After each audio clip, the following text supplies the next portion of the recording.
Yesterday we began by discussing a new category of Nolad.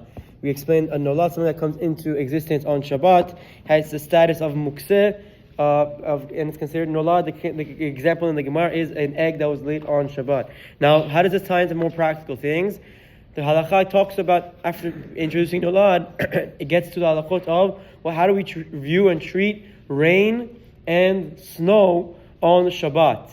If it wasn't cloudy yesterday and it starts snowing and raining on Shabbat, is that rain or is that snow Muktzeh? Is that Nolad? Is this exactly what the Gemara is talking about or not? So in fact, Rav Moshe Feinstein has a long tshuva and he says, yes, snow is Muktzeh.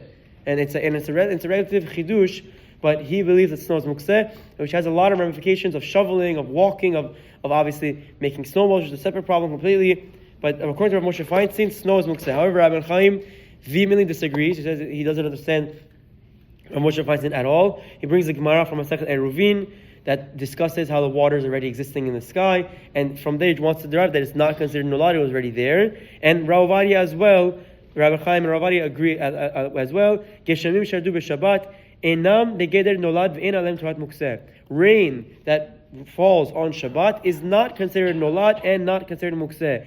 And Ravadi goes to the point where you can even, if you have a cup outside, you can even drink that water or bathe in that water. You have a mikveh that's collecting water on Shabbat, collecting water, it rains on Shabbat, the water is not mukseh, you can go to that mikveh on Shabbat.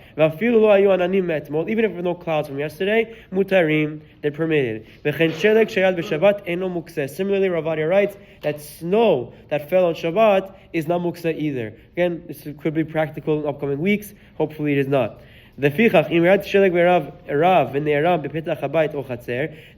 it snows a lot and I'm trapped into my house, in theory, even not even trapped in my house, my whole walkway or driveway is covered in snow, you'll be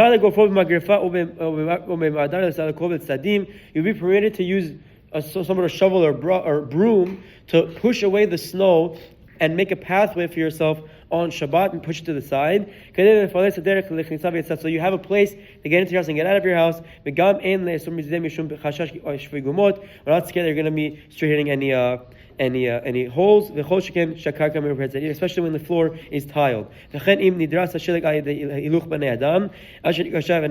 Similarly, if you're walking on snow, or people walked in it and it made it compact and it became into ice, there's also a fear when there's ice in the walkway or in the driveway or wherever it is that people can slip. Mutar lishbor takerach ayde garzen or patish. You can take a hammer and break the ice. So you can also pour salt on the ice on Shabbat to melt it so no one slips. So this is a very important halakha. Rabbi Haim also agrees, and he just he always likes to add that in a scenario that it snowed a lot on Shabbat, don't now and say, oh, Shabbat, I have nothing to do. Don't go and shovel the whole driveway or the whole sidewalk or the whole walkway.